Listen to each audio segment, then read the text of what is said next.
Avez-vous déjà regardé les magazines de jardinage en vous demandant comment ils obtiennent ces explosions de couleurs parfaites en plein été? Vous pensez peut-être qu'il faut engager un paysagiste hors de prix ou passer vos week-ends entiers les mains dans la terre. Et si je vous disais que le secret tient littéralement dans le creux de votre main? Bonjour à tous et bienvenue. Aujourd'hui, nous allons parler d'une magie bien réelle, les bulbes d'été. En plantant ces petites merveilles, en avril ou en mai, vous préparez un véritable feu d'artifice floral pour les mois chauds. Dans quelques instants, je vais vous révéler la liste exacte des bulbes que vous devez absolument planter maintenant et surtout, je vais vous dévoiler une erreur que 90% des débutants font et qui ruine complètement leur floraison. Restez bien jusqu'à la fin pour découvrir ce secret qui va tout changer. D'ailleurs, dites-moi dans les commentaires, êtes-vous plutôt du genre à semer des graines ou préférez-vous la facilité des bulbes? Le débat est ouvert, on en discute juste en dessous. Avant de plonger dans notre liste incroyable, prenons un instant pour comprendre comment tout cela fonctionne. Un bulbe, qu'il soit de printemps ou d'été, est fondamentalement une batterie naturelle. C'est un organe de stockage souterrain qui contient déjà tout ce dont la plante a besoin pour démarrer sa vie. La tige, les feuilles et même la future fleur à l'état microscopique. Historiquement, les explorateurs ont traversé les océans au péril de leur vie pour ramener ces trésors botaniques d'Afrique du Sud ou d'Amérique centrale jusqu'en Europe. Contrairement aux bulbes de tulipes ou de jonquilles qui ont besoin du froid de l'hiver pour s'activer, les bulbes dont nous allons parler aujourd'hui détestent le gel. Ils attendent patiemment que la terre se réchauffe au printemps pour libérer leur énergie. C'est pourquoi la fenêtre idéale pour les mettre en terre se situe entre avril et mai, lorsque les risques de fortes gelées sont définitivement écartés. C'est le moment précis où le sol devient accueillant et stimule leur croissance fulgurante.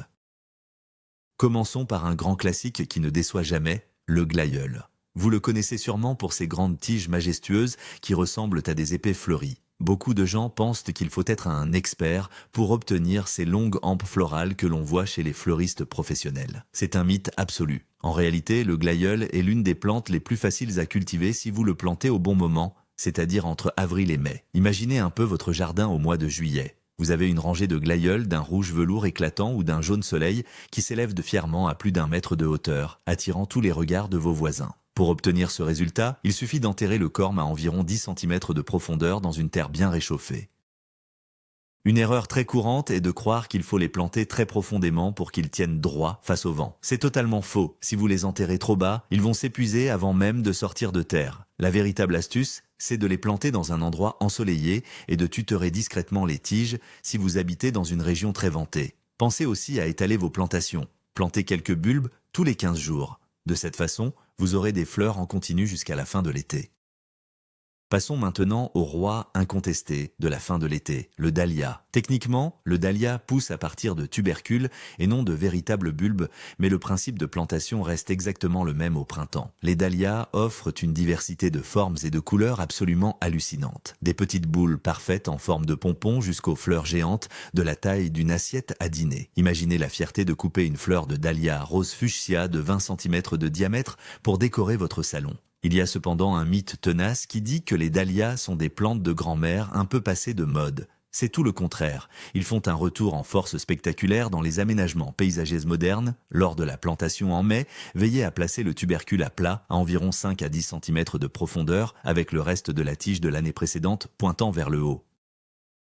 Le secret de leur réussite réside dans le soleil. Ils ont besoin d'au moins 6 à 8 heures de soleil direct par jour pour produire ces énormes fleurs. Ne soyez pas pressés de les planter si la terre est encore froide et humide en avril, car les tubercules risquent de pourrir. Attendez patiemment le mois de mai, votre patience sera récompensée par une explosion de couleurs ininterrompue d'août jusqu'aux premières gelées.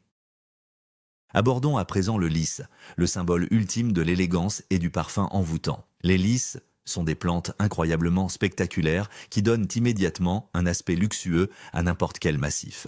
Imaginez une douce soirée d'été. Vous êtes sur votre terrasse et une brise légère vous apporte le parfum suave et sucré de vos grands lys blancs. C'est une expérience sensorielle inoubliable. Beaucoup de jardiniers amateurs ont peur de planter des lys parce qu'ils croient au mythe selon lequel ces plantes sont fragiles et capricieuses. La vérité est bien plus rassurante. Si vous respectez une règle d'or, vos lys prospéreront sans problème. Cette règle d'or, c'est le drainage. Les bulbes de lys sont formés d'écailles charnues qui détestent l'humidité stagnante. Si votre sol est lourd et argileux, ne désespérez pas. La solution est simple. Ajoutez une bonne poignée de gravier ou de sable grossier au fond du trou de plantation.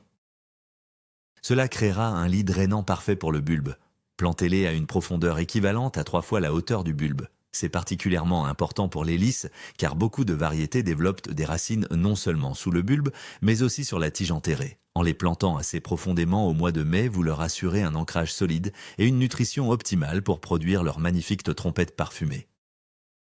Et si votre jardin manque cruellement de soleil? Pas de panique, j'ai la solution parfaite pour vous, le bégonia tubéreux. C'est la star incontestée des balcons ombragés et des coins sombres du jardin. Les bégonias produisent des fleurs doubles et charnues qui ressemblent à s'y méprendre à des roses ou à des camélias déclinés dans des teintes lumineuses de rouge, d'orange, de jaune ou de blanc pur. Imaginez un grand pot en terre cuite sur votre terrasse exposée au nord, débordant de cascades de bégonias éclatants. C'est un spectacle saisissant qui illumine les zones d'ombre. Il existe un mythe dangereux concernant les bégonias. On pense souvent que, parce qu'ils aiment l'ombre, ils aiment aussi être noyés sous l'eau. C'est une erreur fatale. Les tubercules de bégonia pourrissent très rapidement si le terreau est détrempé.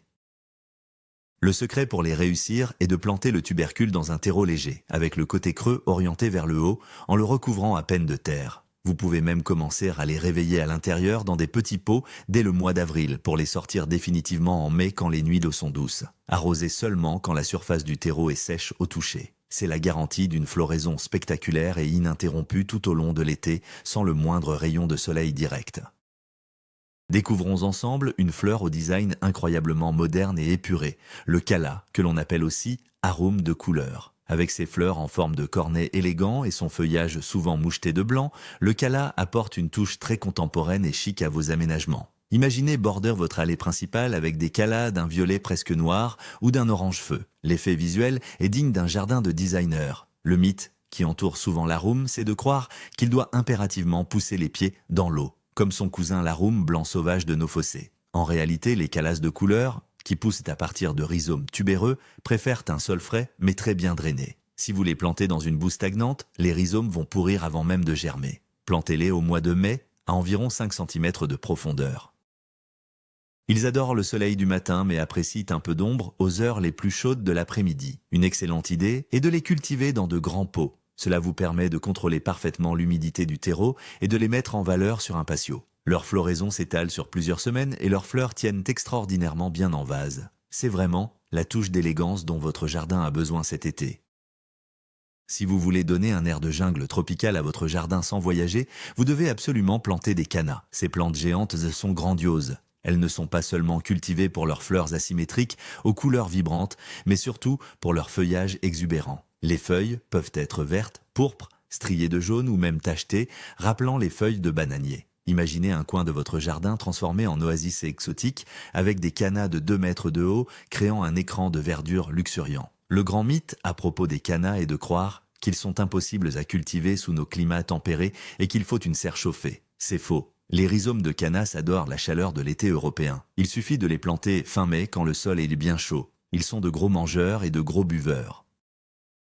Pour obtenir cet effet jungle fulgurant, n'hésitez pas à enrichir le trou de plantation avec beaucoup de compost bien décomposé et à les arroser abondamment pendant les périodes de canicule. Plus vous leur donnez de soleil, d'eau et de nutriments, plus ils pousseront vite et haut. C'est la plante idéale pour créer un effet visuel spectaculaire en une seule saison, masquant un vieux mur ou séparant 2 espaces dans le jardin. Faisons maintenant un détour par le royaume des parfums avec le freesia. C'est l'une des fleurs les plus parfumées que vous puissiez cultiver. Son odeur est si captivante qu'elle est largement utilisée dans l'industrie de la haute parfumerie.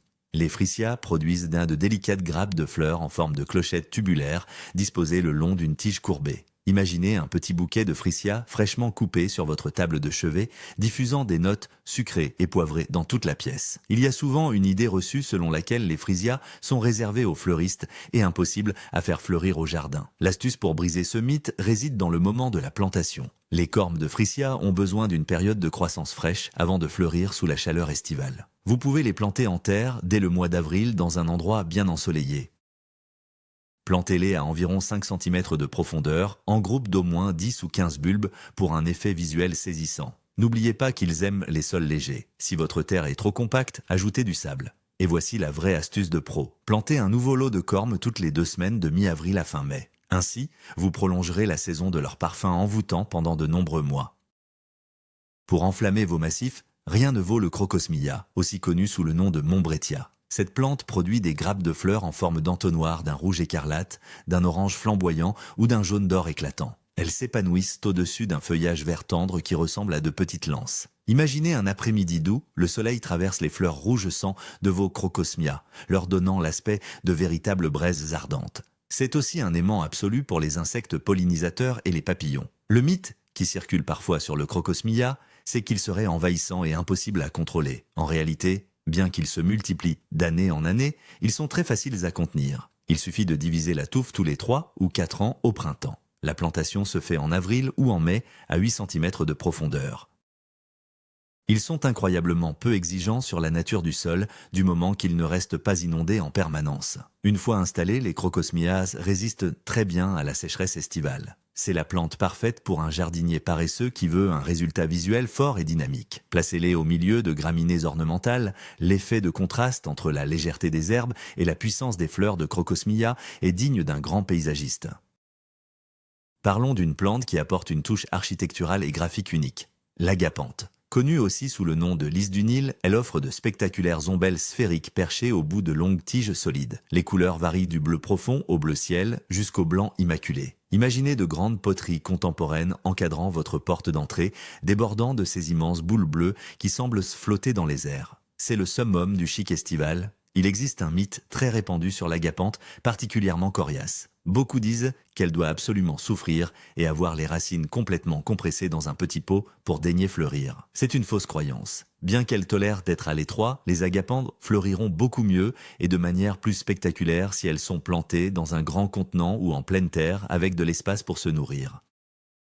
Plantez les souches charnues au printemps, en avril ou mai, en les enterrant à peine sous la surface du sol. Elles exigent le plein soleil pour offrir le meilleur d'elles-mêmes. Arrosez-les copieusement au moment de l'apparition des tiges florales, mais laissez le sol sécher entre 2 apports d'eau. Avec ce traitement simple, vos agapanthes deviendront la fierté de votre jardin d'été.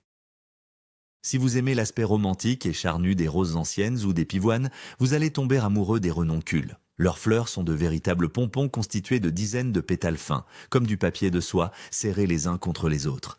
Les couleurs sont incroyablement riches, allant du rose pastel au bordeaux profond. Imaginez un massif bas près de votre allée, tapissé de ces petites merveilles rondes et colorées qui attirent inévitablement l'œil et donnent envie d'être touché. Le bulbe de la renoncule est très curieux. On l'appelle souvent une griffe, car il ressemble à une petite araignée sèche et ratatinée. Le grand mythe, ici, est de croire que cette petite chose dure et sèche est morte ou extrêmement difficile à faire repartir. En fait, il y a une astuce magique que tout jardinier doit connaître.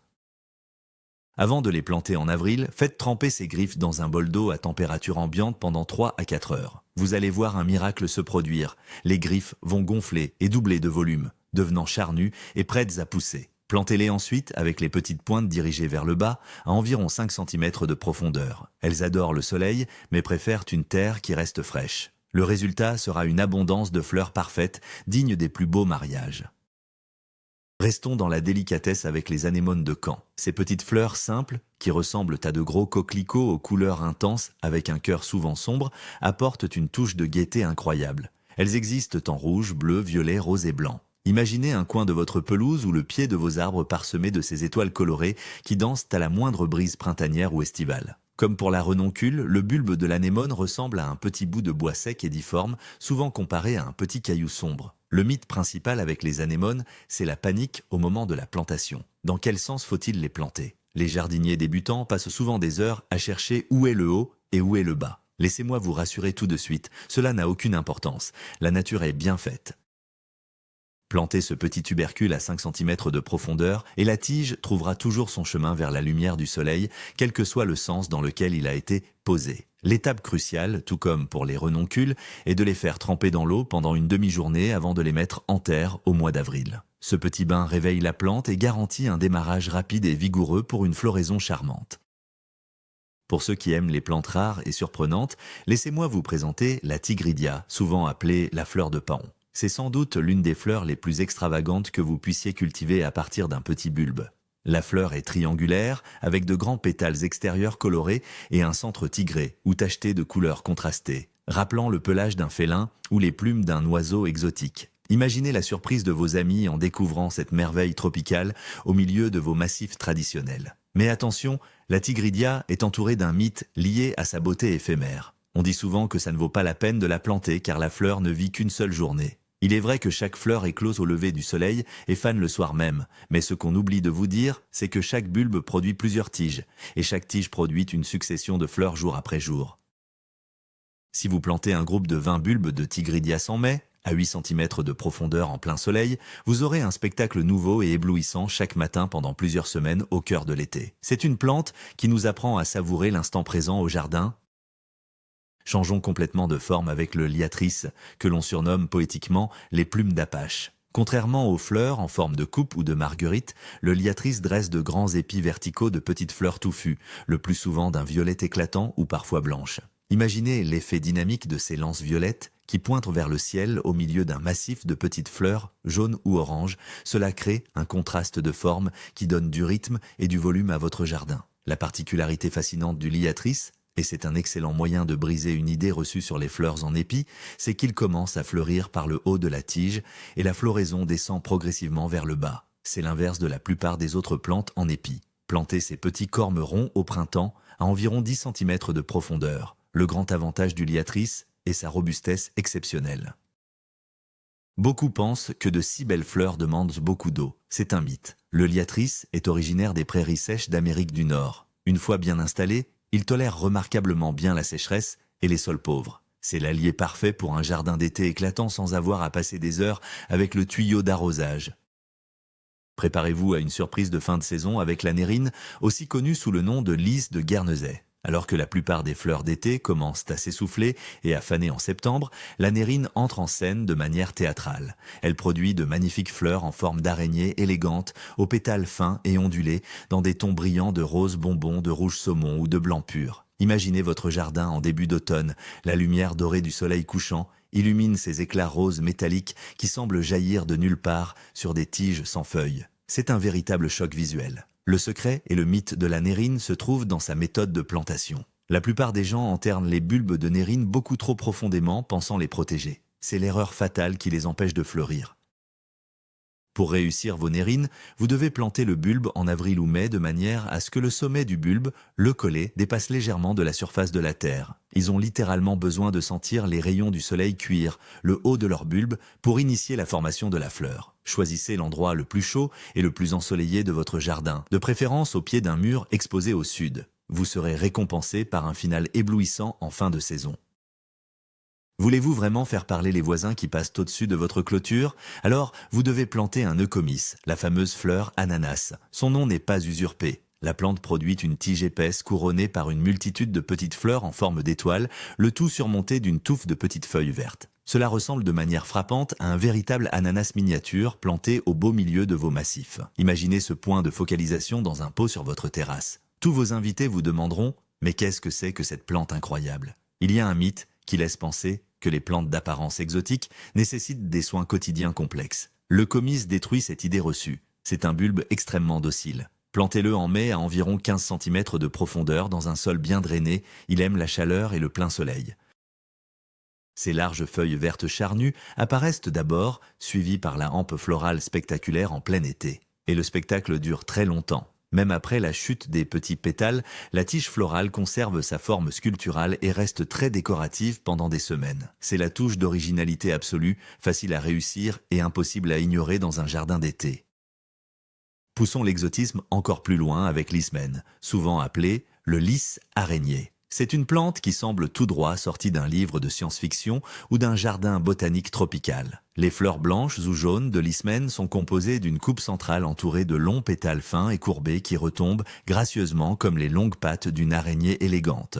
Outre cette forme extraordinaire, elle exhale un parfum sucré et enivrant, particulièrement intense en fin de journée. Imaginez la sophistication absolue de ces fleurs graphiques se détachant sur le feuillage vert foncé au crépuscule. Le mythe entourant l'ismène est de croire qu'il faut un diplôme en horticulture pour la faire fleurir. En réalité, le secret est la chaleur. Le bulbe de l'ismène est assez gros et charnu. Vous devez le planter au mois de mai, lorsque le sol est vraiment réchauffé, en laissant juste la pointe du bulbe affleurer à la surface du sol. Si vous habitez dans une région où les printemps sont froids, la meilleure astuce est de les planter dans un grand pot à l'intérieur en avril, près d'une fenêtre ensoleillée, et de sortir le pot sur la terrasse une fois que l'été est véritablement installé. c'est la garantie de voir s'épanouir ces fleurs fascinantes. Si le parfum est votre priorité absolue au jardin, vous ne pouvez pas faire l'impasse sur la tubéreuse ou Polyanthe tuberosa. C'est une fleur légendaire. Son parfum est si puissant, si sensuel et si complexe qu'il est la note de cœur des parfums les plus luxueux du monde depuis des siècles. De grandes tiges s'élèvent en fin d'été, portant des grappes de fleurs tubulaires blanches, cireuses et d'apparence très pure. Imaginez une soirée chaude en août. Vous ouvrez vos fenêtres et la brise transporte cette fragrance capiteuse, un mélange de miel, de jasmin et d'épices, pour embaumer tout votre salon. C'est divin. Le mythe autour de la tubéreuse, c'est qu'elle fleurit facilement partout. Malheureusement, ce n'est pas tout à fait vrai, elle a ses exigences. La tubéreuse a un besoin viscéral de chaleur longue et continue. Pour briser la difficulté, plantez les bulbes en avril, dans des pots à l'intérieur de la maison ou dans une véranda bien exposée. Ne les sortez au jardin qu'à la fin mai ou en juin. Enterrez le nez du bulbe juste sous la surface. Offrez-leur la place la plus brûlante de votre jardin et arrosez régulièrement. Le jeu en vaut largement la chandelle car aucune autre fleur ne vous offrira un parfum d'une telle intensité à la tombée de la nuit. Terminons notre liste de plantes avec une petite merveille pleine de poésie.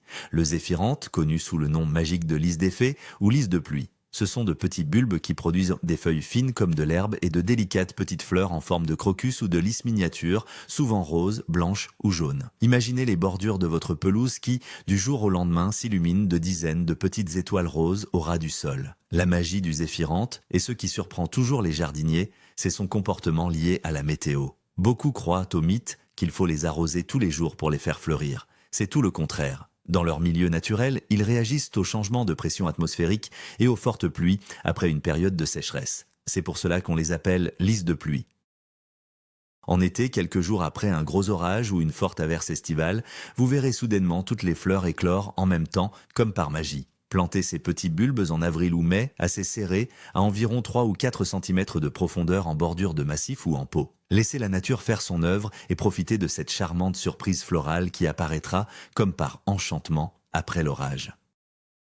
Maintenant que vous avez choisi vos bulbes préférés, nous devons aborder l'étape cruciale qui garantit le succès, la préparation du sol. C'est là que tout se joue. Vous pouvez acheter les bulbes les plus gros et les plus chers du marché. Si la maison que vous leur préparez est mauvaise, ils ne donneront rien de bon. Imaginez vouloir construire un magnifique château sur des sables mouvants. C'est exactement pareil pour vos fleurs. Le grand mythe, très répandu au printemps, c'est de croire qu'il faut gaver le trou de plantation avec du fumier frais ou de l'engrais chimique très fort pour donner de l'énergie au bulbe. Surtout, ne faites jamais cela. Le fumier frais va brûler la peau délicate du bulbe et favoriser le développement de champignons pathogènes qui vont le faire pourrir en quelques jours. La méthode parfaite est bien plus douce.